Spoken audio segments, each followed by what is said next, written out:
안녕하세요. 함께 사는 삶을 원합니다. 눈물은 울음이 아니었다. 그건 살아있다는 증거였고, 마음이 아직 따뜻하다는 고백이었다. 구독과 좋아요로 사랑을 전해주세요. 하늘이 잔뜩 흐려있던 화요일 오후였어.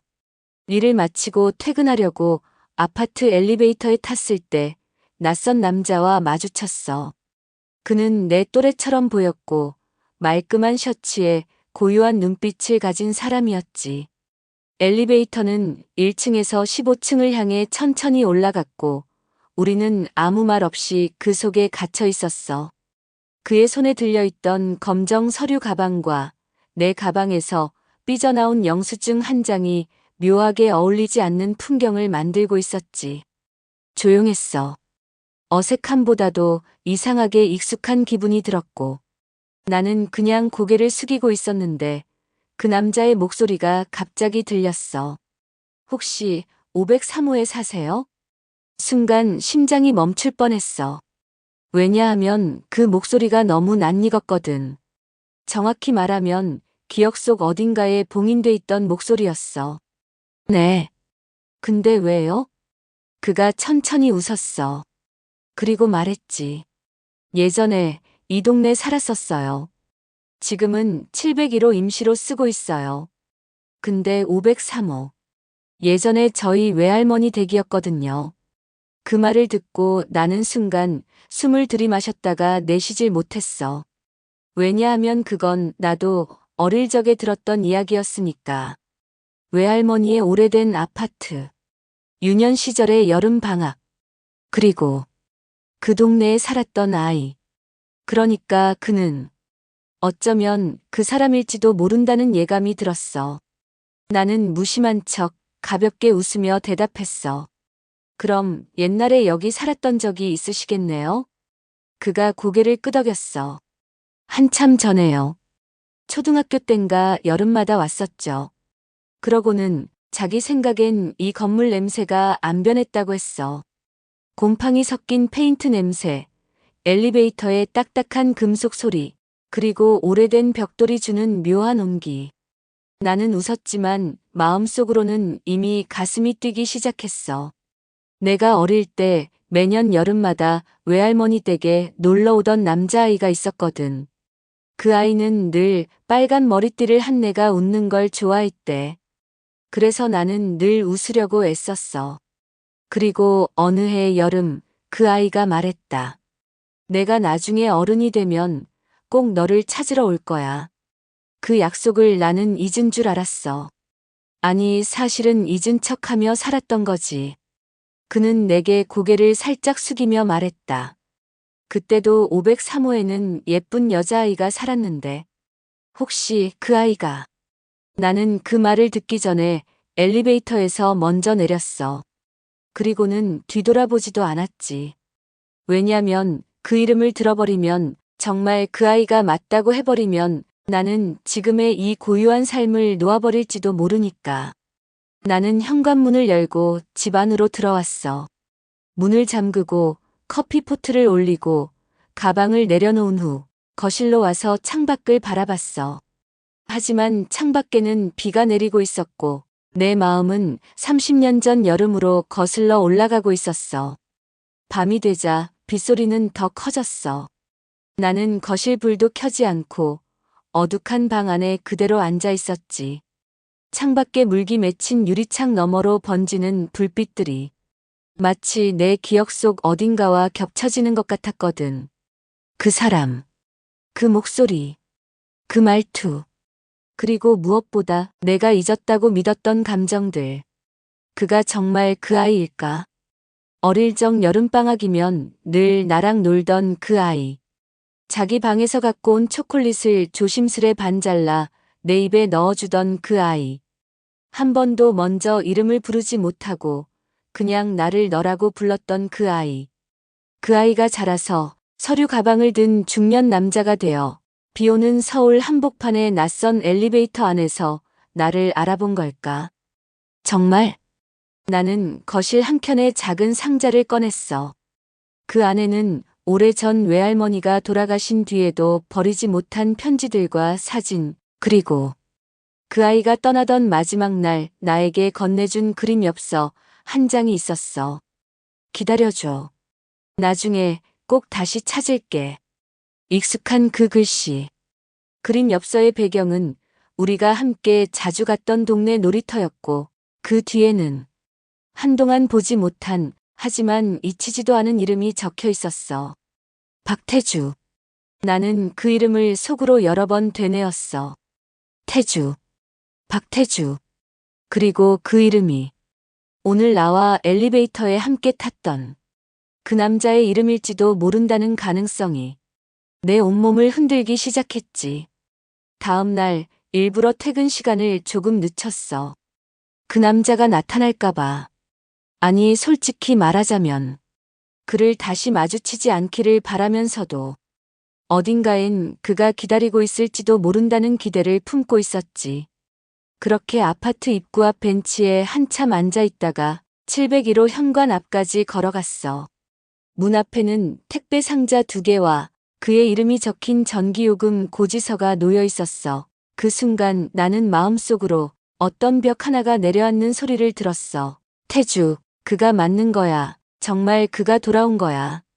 그런데 이상했어. 왜 하필 지금일까? 30년이 지나고 각자의 인생이 제법 달라진 지금에서야. 왜 하필 이 아파트에서 다시 만나게 된 걸까? 우연일까? 아니면 운명일까? 며칠이 더 지났어. 그는 아파트에서 자주 보였고 나는 매번 모른 척 지나쳤지. 그러다 어느 날 우편함을 열고 편지를 꺼내는 내게 그가 조용히 다가왔어. 이번엔 먼저 내 이름을 불렀어. 선영 씨, 맞죠? 나는 대답하지 않았지만 내 눈에서 이미 모든 게 드러나고 있었을 거야. 그가 말했다. 그때 말이에요. 초등학교 4학년 여름방학. 나는 매일 계단 아래에서 선영 씨 기다렸어요. 그때부터 지금까지 내가 잊지 못한 얼굴은 단 하나였어요. 심장이 무너져 내릴 것 같았어. 이 사람, 정말 그 아이였어. 그리고 그 말에 나는 그렇게 무너지기 시작했지. 그날 이후 우리는 다시 마주쳤어. 이번엔 도망치지 않았어. 엘리베이터 앞에서 나란히 섰고 그는 내게 먼저 말을 걸지 않았어. 나도 입을 열지 않았지. 그런데 조용히 열린 엘리베이터 문 안 우리 둘만 들어선 순간 나는 무심한 듯 물었어. 요즘 여기 사시는 거예요? 그는 고개를 끄덕였어.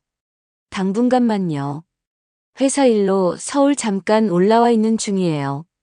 부모님이 돌아가신 뒤론 다시는 이 동네에 안 올 줄 알았거든요. 그가 말끝을 흐렸어.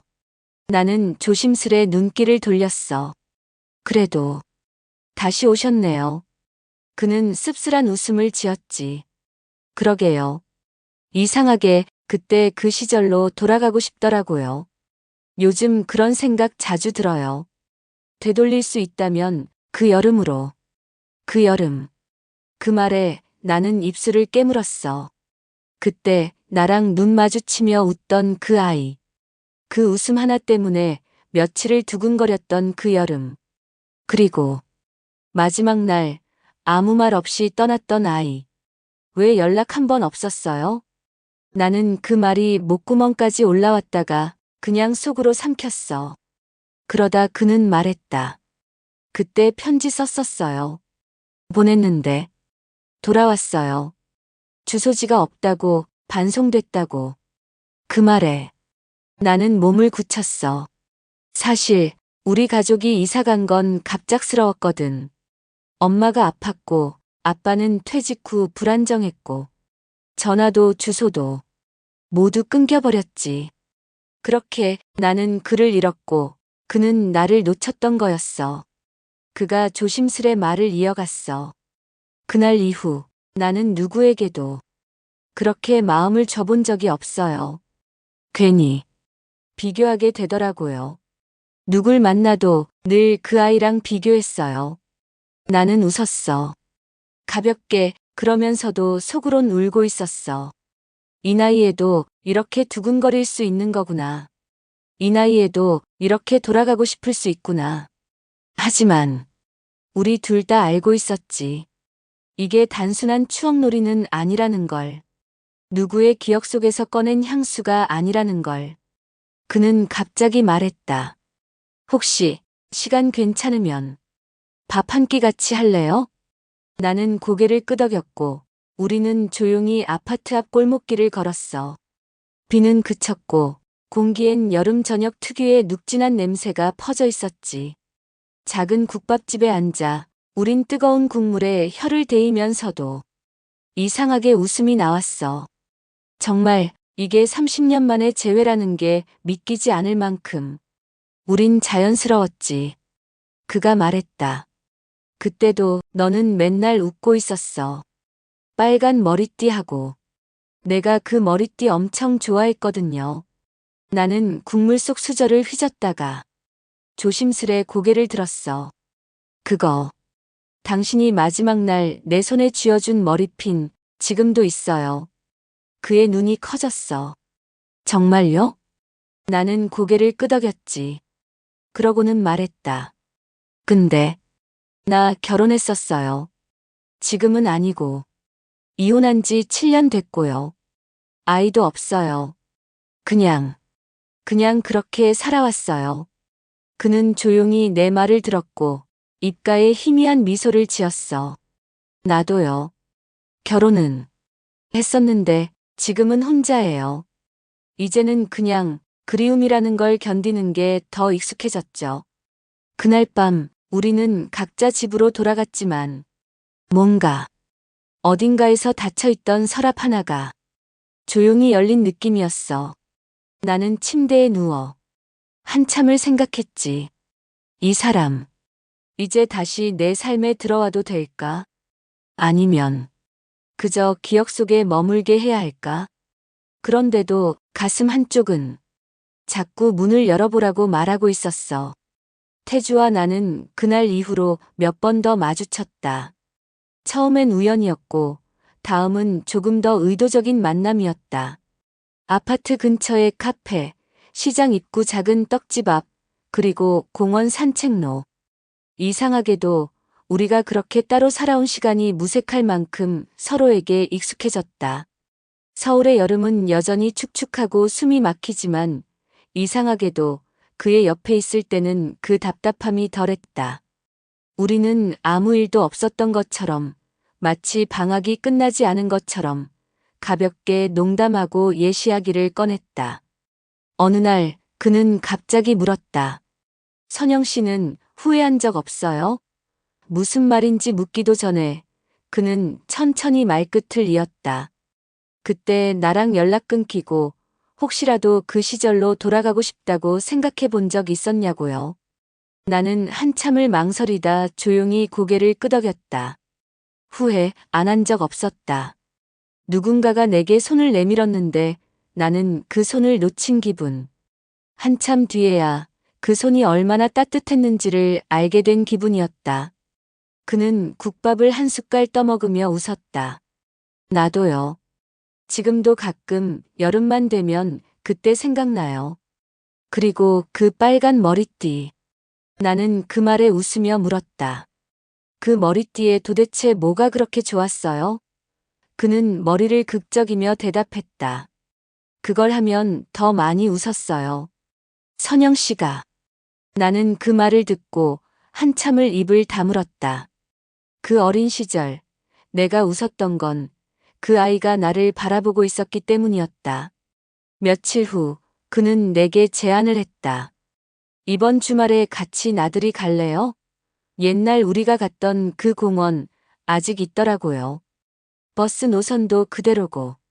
나는 처음엔 망설였지만 결국 고개를 끄덕였다. 그와 함께 다시 옛날 장소를 걷는다는 건 어쩌면 그 여름을 잠시 빌려오는 일이었으니까. 토요일 아침 우리는 버스를 타고 한참을 달려 오래된 공원에 도착했다. 벤치는 새로 칠해져 있었고 놀이터는 조금 달라졌지만 커다란 나무들과 햇살 사이로 떨어지는 그늘은 여전했다. 태주는 나무 밑에서 잠시 멈춰 서더니 말했다. 여기였어요. 내가 처음으로 선영 씨 손 잡았던 곳. 나는 웃으며 대답했다. 그땐 몰랐죠. 그게 그렇게 특별한 순간이었는지. 저는 알았어요. 그는 아주 단호하게 말했다. 우리는 오래된 벤치에 나란히 앉아 있었다. 말을 하지 않아도 이상하지 않았다. 시간이 지나도 공기가 조금 달라져도 우리는 여전히 그 시절의 아이들이었다. 그 순간 나는 문득 이런 생각이 들었다. 지금 이 사람과 이 계절을 함께 보내고 싶다고. 아주 오래, 다시는 놓치지 않게. 하지만 그 감정 뒤에는 여전히 현실이라는 벽이 존재했다. 나는 혼자였지만 완전히 자유로운 사람은 아니었다. 내 삶엔 가족과 일, 무너뜨리고 싶지 않은 평온한 구조가 있었다. 태주 역시 그랬다.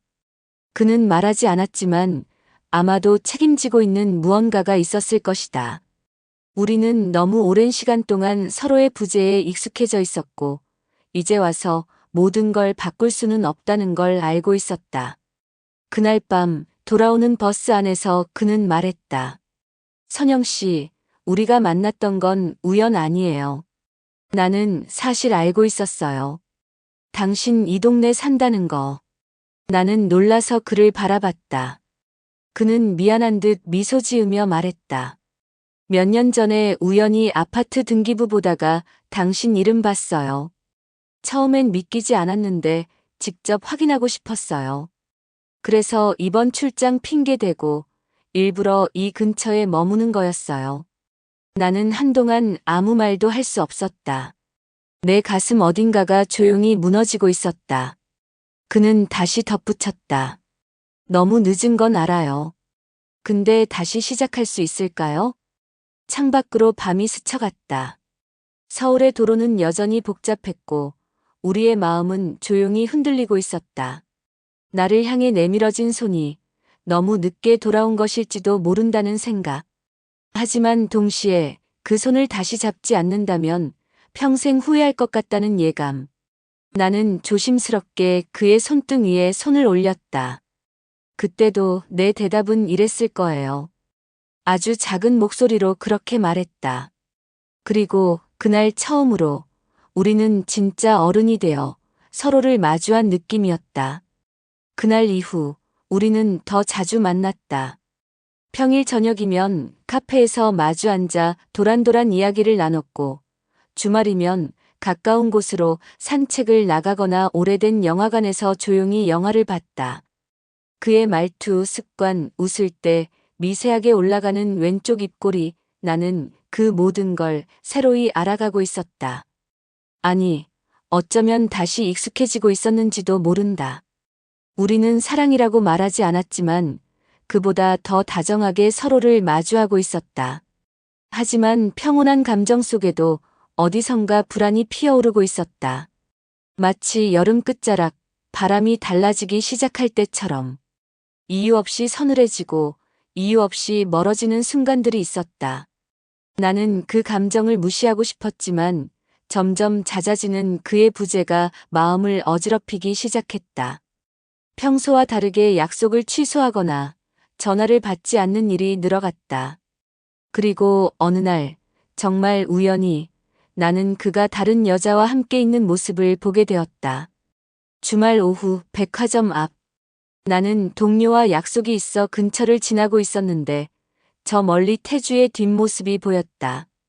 그는 누군가와 나란히 걷고 있었고 여자의 팔이 그의 팔에 자연스럽게 얹혀 있었다. 순간 나는 아무 생각도 나지 않았다. 머릿속이 하얘지고 발걸음은 멈췄고 입술은 굳게 닫혔다. 나를 알아채지도 못한 채 그는 멀어졌고 나는 한참 동안 그 자리에 서 있었다. 마치 어릴 적 잃어버린 아이처럼 어디로 가야 할지 몰랐던 그때처럼. 그날 밤 나는 아무 말도 하지 않았다. 그에게 전화도 문자도 하지 않았다.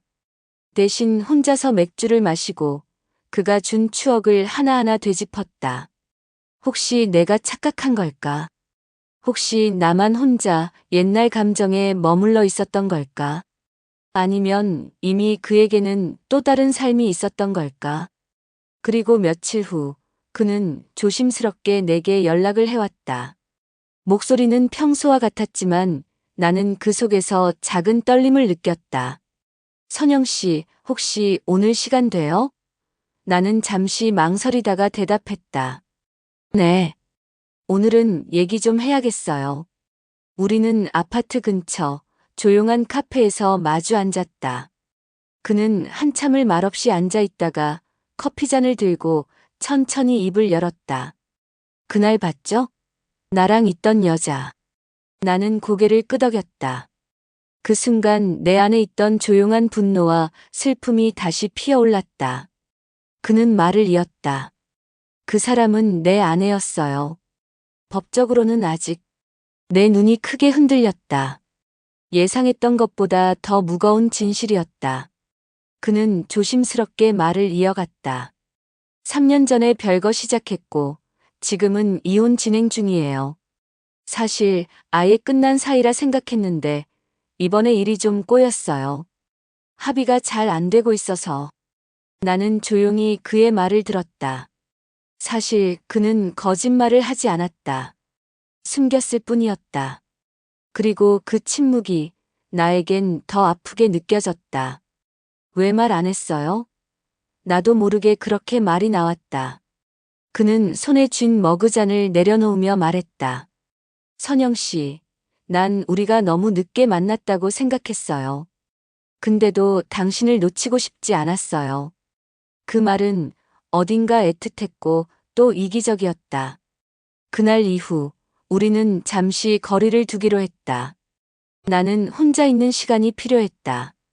내 마음이 진짜 무엇을 원하는지 다시 확인해야 했으니까. 혼자서 카페에 앉아 있으면 그가 옆에 없는 자리가 더 선명하게 느껴졌다. 아프게 비워진 자리는 그가 남긴 온기로 가득 차 있었고 나는 그게 더 고통스러웠다. 하지만 동시에 그를 완전히 지우지 못할 거라는 예감도 또렷했다.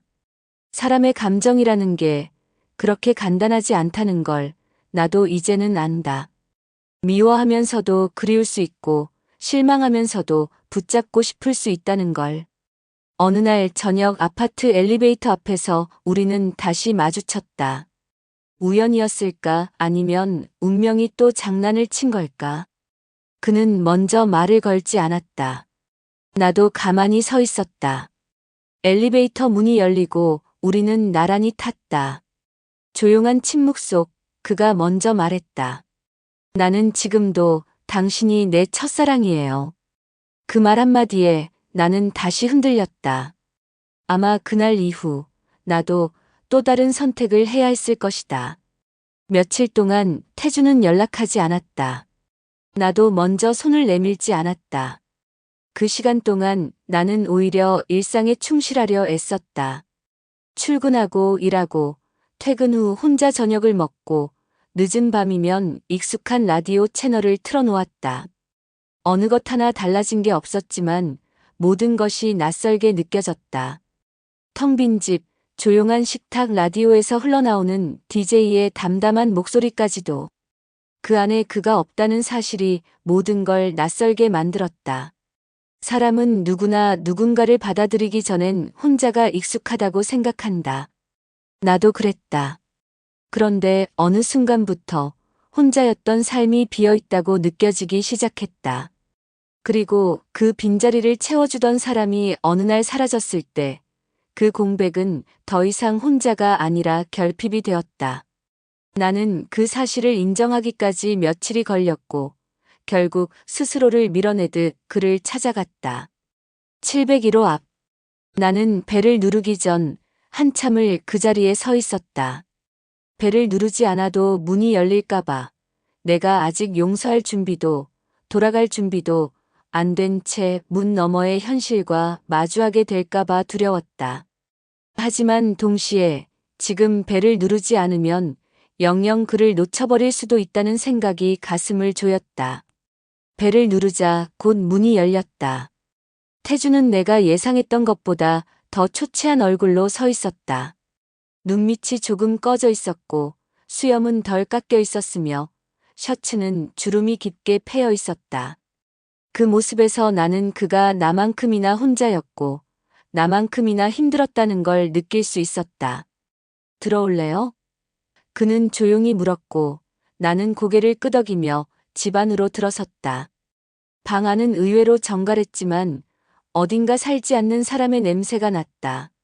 소파 위에는 펼쳐진 책과 덮지 않은 담요, 그리고 차가 식어버린 머그잔이 그대로 있었다.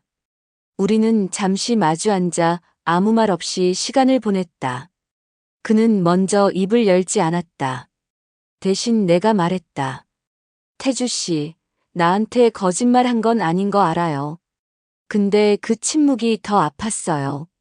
우린 다시 시작하려고 했던 거잖아요. 그런 우리한테 필요한 건 추억 말고 진심이었는데. 내 말에 그는 고개를 숙였다. 손등 위에 떨어지는 그의 시선이 무거워 보였다. 나도 알아요.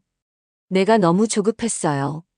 당신을 다시 만난 게 그게 너무 벅차서 내가 감당 못할 만큼 반가워서 그래서 사실을 꺼내기가 두려웠어요. 이 말하면 당신이 날 떠날까봐.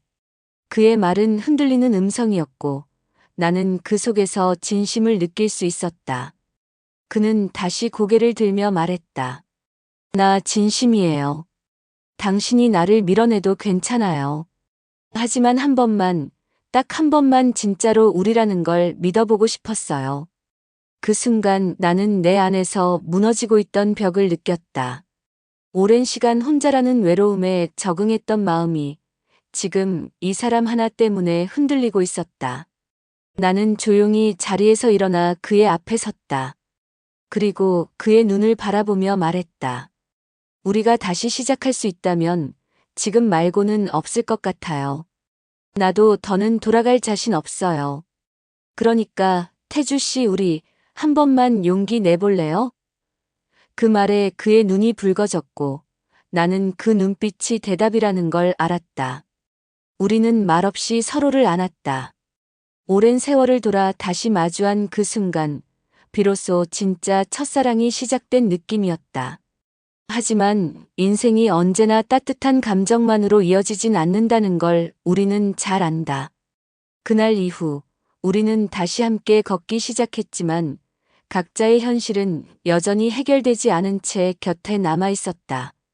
그의 이혼 문제는 여전히 진행 중이었고 나는 내 삶의 중심을 흔드는 일이 낯설고 두려웠다. 그리고 바로 그때 뜻밖의 사람이 내 앞에 나타났다. 내 전남편이었다. 우연히 마주친 그와의 대화는 생각보다 오래 걸리지 않았다.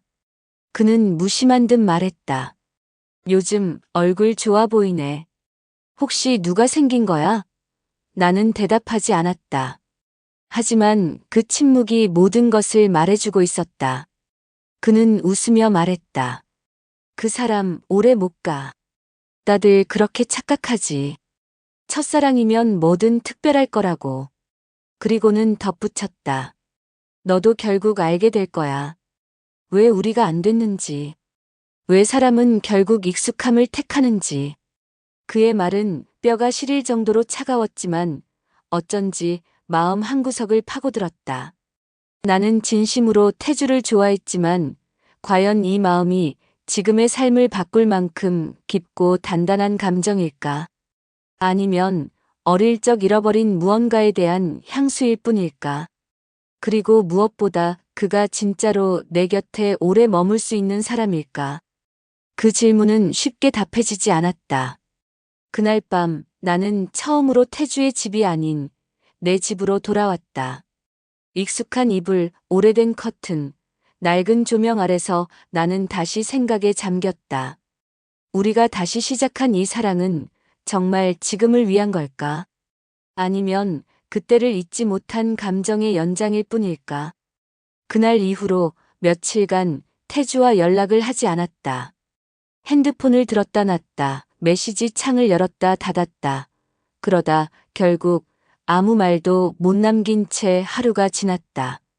이유를 설명하자면 복잡하고 또 단순했다. 마음은 여전히 그를 향해 있었지만 머리는 자꾸 계산하고 있었다. 감정의 무게보다 현실의 저울이 더 예민하게 반응하는 나이가 되어버렸으니까. 낮에는 아무렇지 않은 척 지냈다. 일하고 사람들 사이에서 웃고 퇴근하면 혼자 저녁을 차려 먹고 뉴스 소리에 묻혀 조용히 하루를 마무리했다. 하지만 밤이 되면 다르다. 침묵이 커지고 불안이 진해졌다. 그리고 문득문득 그가 내게 했던 말들이 파도처럼 떠올랐다. 지금도 당신이 내 첫사랑이에요. 한 번만 우리 믿어보고 싶어요. 그런 말들이 밤 공기처럼 차갑고 조용하게 가슴을 건드렸다. 태주는 그 사이에도 몇 번 연락을 남겼다. 아주 짧은 말들. 잘 지내요? 오늘 창밖 비 오네요. 혹시 밥은 챙겨 먹었어요? 따뜻한 말투였지만 그 안엔 조심스러움이 가득했다. 다시 멀어질까 두려워하는 마음이 문장 끝마다 묻어 있었다. 그리고 나는 그 조심스러움이 오히려 미안해서 더 아무 말도 할 수 없었다. 그러던 어느 날 퇴근길에 아파트 입구에서 그를 마주쳤다. 그는 말없이 나를 바라보다가 조용히 다가와 작은 봉지를 건넸다. 안에는 종이백에 쌓인 따뜻한 유자차와 호박죽이 들어있었다. 아플까 봐요. 요 며칠 얼굴이 많이 안 좋아 보여서 그가 말했다. 나는 고개를 숙인 채 봉지를 받았고 고맙다는 말도 제대로 못했다. 너무 따뜻해서 오히려 눈물이 날까 봐. 우리는 말없이 벤치에 앉았다. 그는 작은 숨을 내쉬며 말했다. 이런 질문 어리석을 수도 있는데요. 우리가 만나기에 너무 늦은 걸까요? 나는 그의 얼굴을 바라보았다. 조금 야위었고 눈빛은 여전히 깊었다. 그리고 나도 천천히 입을 열었다. 늦은 건 맞는 것 같아요. 하지만 늦었다고 해서 틀린 건 아니잖아요. 그냥 준비가 오래 걸린 거죠. 서로 너무 멀리 돌아왔고 너무 조심해서 이제야 도착한 거잖아요. 그 말에 그가 잠시 웃었고 하지만 곧 그 웃음은 사라졌다. 그는 조심스럽게 말했다. 내일 법원 가요. 마지막 조정이에요. 잘 마무리되면 진짜로 자유로워져요. 근데 이상하게 겁나요. 자유로워지는 게. 나는 그 말이 이해됐다. 혼자보다 둘이 낯선 사람에게는 자유라는 말조차 어쩌면 고독일 수 있으니까. 다음 날 그는 나에게 짧은 메시지를 보냈다. 끝났어요. 드디어. 단 3글자짜리 문장이었지만 그 안엔 너무 많은 것이 담겨 있었다. 해방과 후회, 기쁨과 공허함, 그리고 아마도 약간의 슬픔까지. 나는 곧바로 답장을 보냈다. 수고했어요. 정말. 그리고 그날 저녁 그는 조용히 내 집 앞에 찾아왔다. 말없이 서 있는 그의 얼굴은 피곤해 보였고 나는 조용히 문을 열었다. 우리는 말없이 마주 앉아 있었다. 따뜻한 차를 마시며 천천히 서로의 눈을 바라보았다. 그는 나지막이 말했다. 이젠 진짜 시작할 수 있을까요? 나는 고개를 끄덕였다. 마음 깊숙한 곳에서 그를 받아들이기로 결심한 순간이었다. 우리는 조심스럽게 서로의 손을 잡았다. 아무 말도 없었지만 그 손끝에 모든 약속이 담겨 있었다. 하지만 바로 그 다음 주 또 하나의 그림자가 드리웠다. 그의 전 부인이 연락을 해왔다. 예상치 못한 일이었다. 그 여자는 내게 전화를 걸어왔다. 어떻게 번호를 알았는지는 묻지 않았다. 그보다 그녀의 목소리에 담긴 날카로운 냉기와 조롱 섞인 말투가 더 인상 깊었다. 그 사람 참 뻔뻔하네요. 이혼하자마자 당신한테 갔어요? 전혀 놀랍지 않아요. 첫사랑이요? 웃기지도 않네요. 그 사람이 뭐라고 했는지 모르겠지만 당신이 생각하는 그런 순수한 사람 아니에요. 나는 아무 말도 하지 않았다. 그녀는 계속 말했다. 결국 또 상처받을 거예요. 그런 사람은 누굴 만나든 결국 자기만 생각해요. 당신도 그렇게 될 거예요. 두고 보세요. 그녀의 말은 돕기 어린 것이었지만 이상하게도 한편으론 이해가 갔다. 버림받았다고 느낀 사람이 말할 수 있는 가장 날카로운 복수는 바로 진실일 수도 거짓일 수도 있는 말을 남기는 거니까. 그 전화를 끊고 난 뒤 나는 혼란스러웠다. 믿고 싶었다. 내가 알고 있는 태주를. 하지만 동시에 그 여자의 말이 마음 한구석을 파고들었다. 왜 그가 그동안 자기 이야기를 구체적으로 말하지 않았는지, 왜 그가 늘 미안해했는지, 왜 자꾸 미래보다는 지금을 말하려 했는지, 그 모든 질문이 다시 고개를 들고 있었다. 그날 밤 나는 잠들 수 없었다. 그는 진심이었을까? 아니면 나 역시 단지 과거의 대체제였을까? 그리고 우리가 지금까지 쌓아온 모든 순간들이 진짜였을까? 전화를 끊고 난 뒤 며칠 동안 나는 태주에게 연락하지 않았다. 그는 여러 차례 메시지를 남겼고 한 번은 집 앞에 다녀갔다고 했다. 하지만 나는 일부러 문을 열지 않았다. 그의 진심을 모르는 건 아니었다. 그렇다고 해서 그 진심이 지금의 상처를 덮어줄 만큼 단단하다고도 느껴지지 않았다. 그 여자의 말, 조롱조차 아닌 무표정한 톤의 그 음성은 묘하게 오래 남았다. 내가 꿈꾸고 있던 이 관계가 혹시 그 사람에게는 단지 오래된 감정의 습관이나 외로움의 도피처는 아니었을까? 하루는 아파트 앞 벤치에 앉아 하늘을 바라보다가 우연히 태주를 마주쳤다. 그는 몇 초간 나를 바라보다가 조심스럽게 다가와 옆에 앉았다. 말없이 마주 앉아 있던 그 시간, 어떤 말보다 묵직했다. 그리고 그가 먼저 입을 열었다. 그 사람, 당신한테 전화했죠? 나는 고개를 끄덕였다. 그는 천천히 숨을 들이켰다. 뭐라고 했는지는 알 것 같아요. 나라는 사람, 결국 또 떠날 거라고 그런 식으로 말했죠? 나는 고개를 다시 끄덕이지도 부정하지도 않았다. 그는 조용히 말을 이었다. 그 여자가 틀린 말은 아니에요. 나는 그 관계를 오래 지켜주지 못했고 도중에 무너졌어요. 내가 더는 사랑하지 않는 사람과 살면서도 책임이라는 이유로 버티려 했고 그러다가 그냥 끝내버렸죠. 그게 더 나쁜 방법이었다는 걸 그 여자는 지금도 나를 혐오해요. 그럴 자격이 있어요. 그의 말은 담담했지만 그 안에 담긴 자기 혐오와 후회가 느껴졌다. 나는 그제서야 조용히 물었다. 그럼 나는요? 나와의 관계는 도피였어요? 위로였어요? 아니면 그냥 당신이 잠깐 머물 곳이 필요했던 거예요? 태주는 그 말을 듣고 한참을 대답하지 못했다. 대신 눈을 감았다가 다시 떴다. 처음엔 그랬을지도 몰라요. 당신을 다시 마주한 순간 내가 너무 지쳐 있었거든요. 그때 나를 기억해주는 단 한 사람처럼 느껴졌어요. 그래서 그 온기가 필요했어요. 나는 숨을 삼켰다. 그건 상처가 되는 말이었다. 하지만 그는 곧 말을 이었다. 근데 그게 전부가 아니었어요. 정말로. 선영 씨랑 함께 있는 동안 나를 치유해준 건 당신이었어요. 어떤 날은 내가 당신을 기다리는 이유로 하루를 버텼고, 어떤 날은 당신 얼굴 떠올리며 마음을 다잡았어요. 처음엔 내가 당신에게 의지한 거였지만, 어느 순간부터는 내가 지키고 싶은 사람이 되어 있었어요. 그 말에 나는 조용히 고개를 숙였다. 그리고 한참을 말없이 앉아 있었다. 하늘은 흐렸고 먼 곳에서 천천히 바람이 불었다. 마음이란 게 참 이상했다. 의심과 믿음이 동시에 존재하고 상처와 위로가 한 사람에게서 동시에 찾아오는 감정. 나는 내 안에 두 마음이 싸우는 걸 느꼈다. 그리고 그중 하나는 태주를 다시 바라보고 있었다. 그날 저녁 나는 그의 전 부인이 보냈던 메시지를 다시 열어봤다. 그리고 그중 마지막 한 문장이 유독 마음에 남았다.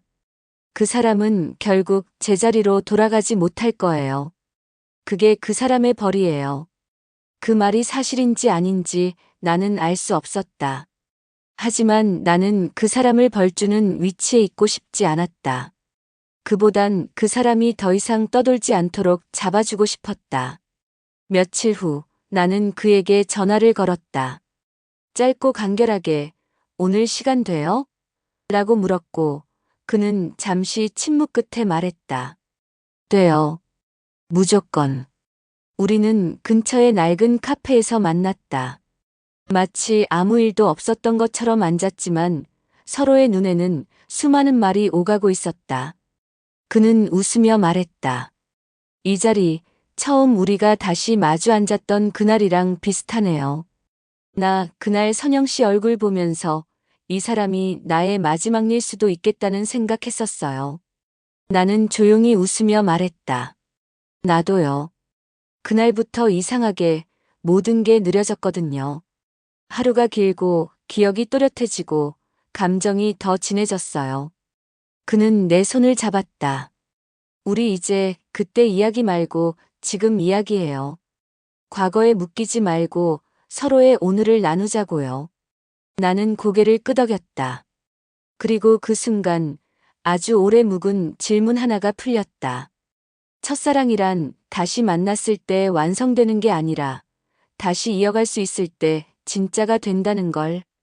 그날 밤 그는 처음으로 나의 집에 머물렀다.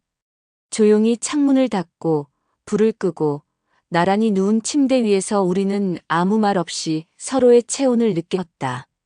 긴 시간이었고 조용한 시간이었다.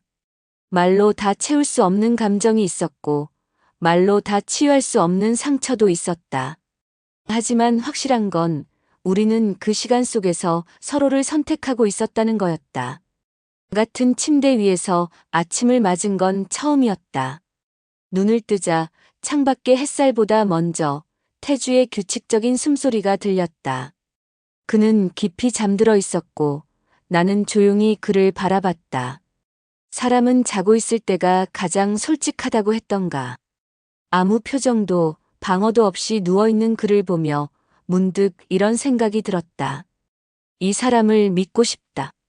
내 삶 안으로 더 들여놓고 싶다. 그날 우리는 평소처럼 각자의 일상으로 돌아갔다. 아무렇지 않게 인사를 나누고 서로 다른 방향의 지하철을 탔고 각자의 일터에서 하루를 보냈다. 하지만 점심 무렵 그가 내게 사진 한 장을 보냈다. 작은 꽃무늬가 가득한 낡은 머리핀. 바로 그때 그 여름 내가 선물로 받았던 그것. 그는 짧은 메시지를 함께 보냈다. 이사 정리하다가 나왔어요. 이걸 내가 아직 가지고 있었더라고요. 나는 휴대폰을 보며 웃었다. 한참을 가만히 앉아 있다가 답장을 보냈다. 그거 나도 하나 있어요. 집에. 그러니까 우리 짝이었네요. 오래전부터. 그날 저녁 우리는 오랜만에 외식을 했다. 사람들이 많은 식당, 시끄러운 소리, 바삐 움직이는 종업원들, 그리고 그 속에 조용히 마주 앉은 우리 둘. 이전까지는 되도록 조용하고 아늑한 곳만 찾아다녔지만 이번엔 달랐다. 이제는 둘만의 공간이 아니라 바깥 세상 속에서 우리가 어떻게 보일 수 있을지도 보고 싶었다. 식사를 마치고 나오던 길 그의 전 부인을 우연히 마주쳤다. 순간 공기가 얼어붙는 듯 했다. 그녀는 우리를 똑바로 바라보았다. 차가운 눈빛도 억지 미소도 없었다. 다만 아주 짧은 시간 동안 태주를 그리고 나를 찬찬히 바라봤다. 그리고 아무 말 없이 지나쳤다. 짧았지만 묵직한 침묵. 그녀는 말을 하지 않았지만 그 눈빛 안엔 수많은 의미가 담겨 있었다. 태주는 손에 땀이 났는지 주머니에서 손을 꺼내며 말했다. 생각보다 빨리 마주쳤네. 나는 고개를 끄덕였다. 괜찮아요. 언젠가는 부딪히게 될 일이었어요. 그날 이후 우리는 또 하나의 벽을 넘어선 기분이었다. 두려움은 있었지만 더는 숨기고 싶지 않았다. 그런 흐름 속에서 우리는 함께하는 시간을 점점 늘려갔다. 주말이면 함께 마트를 다녔고 주방에서 서로의 레시피를 공유하며 밥을 지었고, 빨래를 널고, 창문을 닫고, 밤엔 서로의 이야기를 나누었다. 그것은 연애라기보다는 아주 조심스러운 동거에 가까웠다. 하지만 그건 분명히 사랑이었다. 처음부터 다시가 아니라 여기부터 함께라는 감정. 우리는 점점 익숙해졌고 서로를 의지했다. 하지만 언제나 그렇듯 평온은 오래가지 않았다. 한 통의 전화. 태주의 어머니가 갑자기 쓰러졌다는 소식이었다. 그는 병원으로 달려갔고 나는 그를 따라갔다. 병실 앞 그는 처음으로 내 손을 꼭 잡으며 말했다. 괜찮을 거예요. 그렇게 믿고 있어요. 하지만 혹시라도 무슨 일이 있으면 내가 끝까지 지켜야 할 사람이에요. 나는 고개를 끄덕이며 대답했다. 알아요. 기다릴게요. 며칠 후 그의 어머니는 다행히 안정을 찾았다. 하지만 그 일을 계기로 태주는 다시 고민에 빠졌다. 내가 아닌 가족 나와는 다른 세상, 그곳에서 그는 여전히 책임을 져야 하는 사람이었고 또 지켜야 하는 아들이었다. 우리는 점점 말을 아끼게 되었다. 그는 병원에서 보내는 시간이 많아졌고 나는 다시 혼자 있는 시간이 늘어났다. 어느 날 밤 그는 내게 말했다. 선영 씨, 나 솔직히 말할게요. 당신이 너무 소중해요. 그래서 더 겁나요. 또다시 당신을 실망시킬까봐, 또 상처 줄까봐. 나는 조용히 그의 손을 잡았다. 우린 지금 같이 아픈 거예요. 그러니까 혼자서 감당하려고 하지 마요. 그는 내 말에 아무 대답을 하지 않았다. 그저 한숨처럼 고개를 떨궜다. 그날 밤 나는 혼자 침대에 누워 생각했다. 과연 우리가 지금 지켜내고 있는 이 관계는 끝까지 견딜 수 있을 만큼 단단할까? 아니면 이 역시 언젠가 흔들리다 무너질까? 하지만 동시에 떠오른 생각 하나. 지금 이 사람을 놓치면 나는 다시는 이런 감정을 못 느낄 것 같아. 그렇게 또 하루가 흘렀다. 매일이 흔들리고 매일이 선택이었다. 하지만 그 선택 끝에 여전히 그가 있다면 나는 계속 이 길을 걸을 수 있을 것 같았다. 가을이 깊어졌다. 창밖의 나뭇잎은 하루가 다르게 색을 바꾸고 있었고 공기엔 한기가 묻어나기 시작했다. 그 사이 우리는 또 한 계절을 함께 보냈고 또 한 계절을 건너고 있었다. 태주의 어머니는 천천히 회복 중이었고 그는 매일 병원을 오가며 지쳐 보였지만 단 한 번도 나와의 시간을 놓지 않았다. 마치 버틸 힘의 일부를 우리 사이에서 얻고 있다는 듯이. 어느 날 그가 작은 상자를 들고 내게 왔다. 투박한 포장지에 리본 같은 건 없었고 상자 속에는 낡은 필름 카메라 한 대와 사진 한 장이 들어 있었다.